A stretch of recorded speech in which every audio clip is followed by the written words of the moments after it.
when you're using salvaged material, it's a good idea to do some planning before you do your cutting.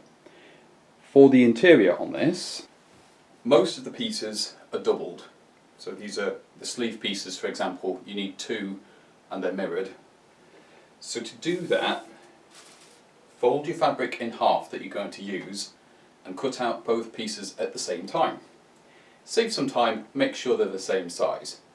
The only exception, I have two pieces here for the lining where I only need one of each, and they're different shapes obviously. So when I come to cut these out, I'll fold that bit of fabric flat and do that like so. When I was planning out the pattern for the diamond stitching that I want to do, I found an old metal ruler that was just the right width so that I could lay that on the fabric and draw my lines. There's lots of different ways of laying out your lines to make sure they're nice and accurate, and I basically used none of them for a couple of reasons. The main one being it doesn't matter. The other being this fabric, as I was actually drawing the lines on it, seems to move quite a lot. So trying to be accurate, like super accurate, it wasn't working. So I thought rather than stress about it, we'll get the general look, and when it's all together, it'll be fine. You and I are the only ones that will know. Before I cut these pieces out, I need to make the new fabric that will be the lining. I've got some polyester padding, so I need to lay that down on the non-inked side, and then I need to lay down one of the gold curtains over that, and then we can stitch everything together. And it's going to take a while. This is a lot of stitching, but at least I know now that I do need to do the entire panel, and yeah, it's just as well I've got two curtains. Once you've pressed your fabric, which in this case is the gold and the white cotton, you don't need to press the padding. In fact, it's probably best you don't. You then need to layer up your sandwich, and for that we have the gold fabric the relevant way around. So make sure this is the back of your fabric if it's got a side to it. Then your padding. I've got quite thin stuff here, I didn't want anything too thick. And then your cotton. And I've pinned these every other point because, well, I've only got so many pins and I don't really need it any more secured than that. Now you can, if you prefer, go through and hand stitch each one of these to hold everything together. I don't think I've got time for that. I don't think anybody really does, to be honest. This will be perfectly fine for what we're doing. Next job is to get this all sewn together. I'm simply going to sew across every line and just have to load up the machine with the relevant thread.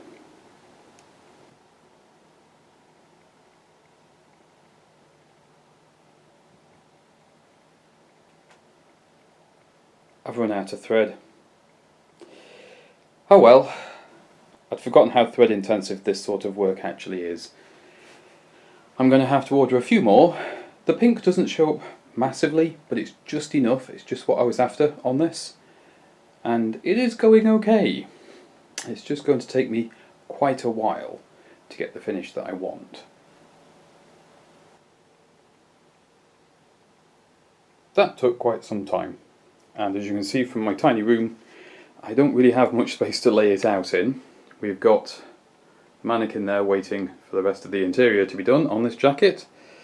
Now I've done all of the lines going this way, I have to do all the lines going that way.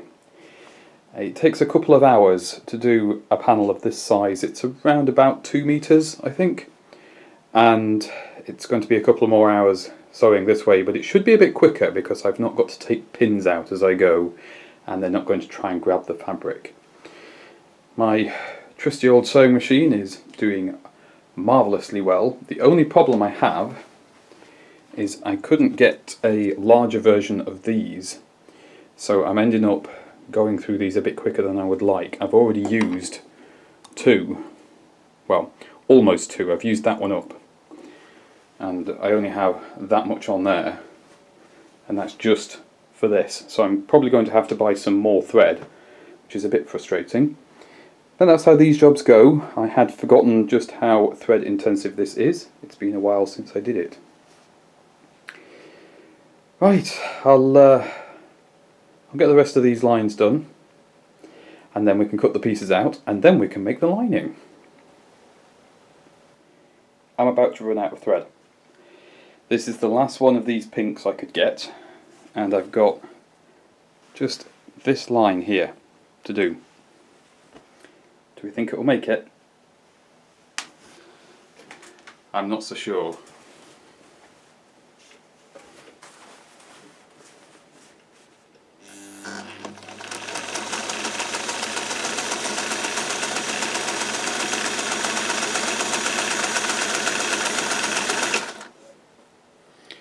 Well, I don't think you get much closer than that. Whew.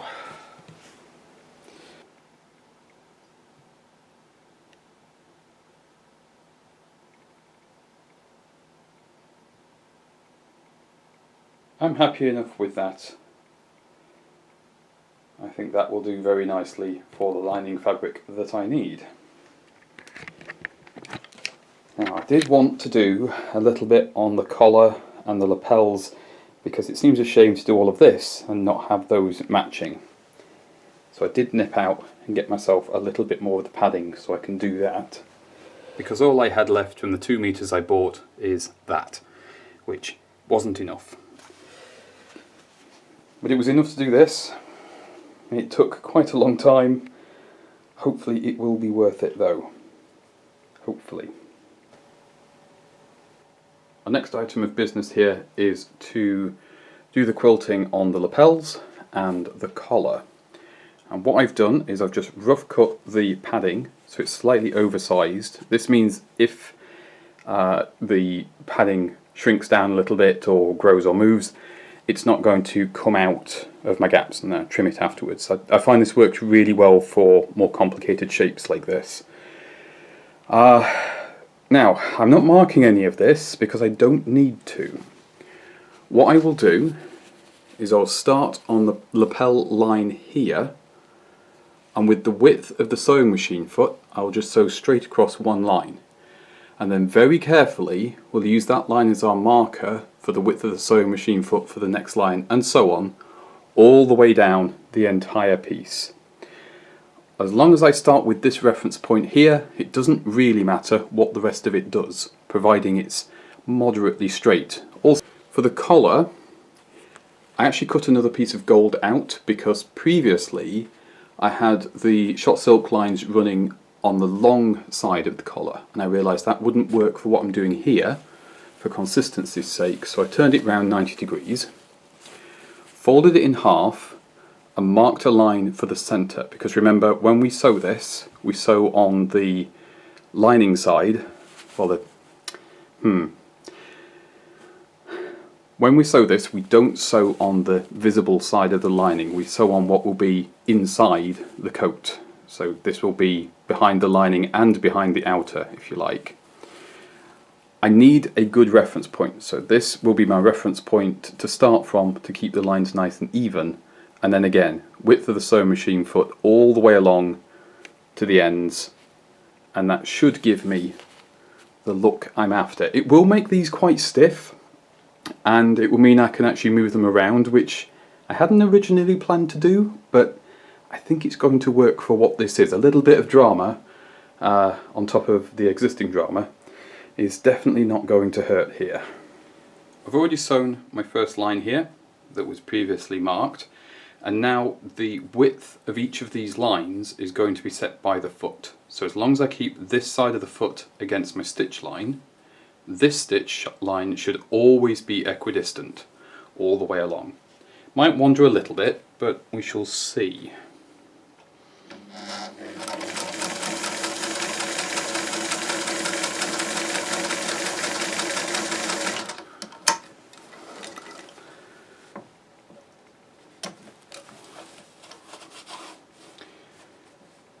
And that's what we get. It's not a very heavy quilt on this. I don't want that. I want something that's, you know, fairly subtle. hopefully that's what this will be. I didn't want it to be like a really deep tuck and roll sort of thing.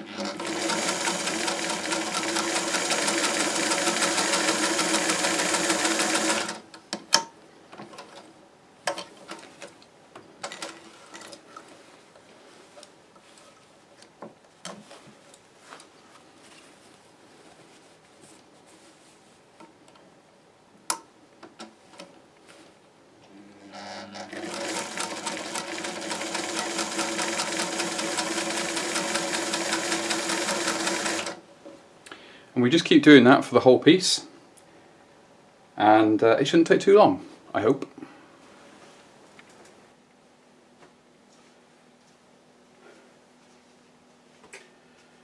Right, yeah, this was going so well. What I was going to bring you at the end of this video was the completed lining, all sewn together, all lovely and finished. And we're at the pin together stage, all the pieces are cut out, all the quilting's completed, and I'm quite happy with the results so far. However,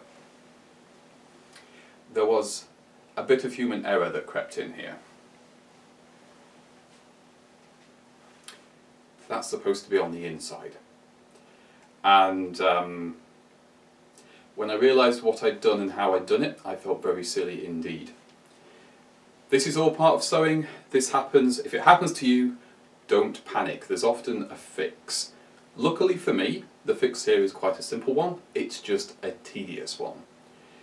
If this had been the outer and I'd made this mistake with the black fabric, I would have been in trouble. I probably wouldn't have had enough fabric to recut this panel, and that fabric isn't reversible, and I'm trying to do some degree of pattern matching so that it looks a bit more professional.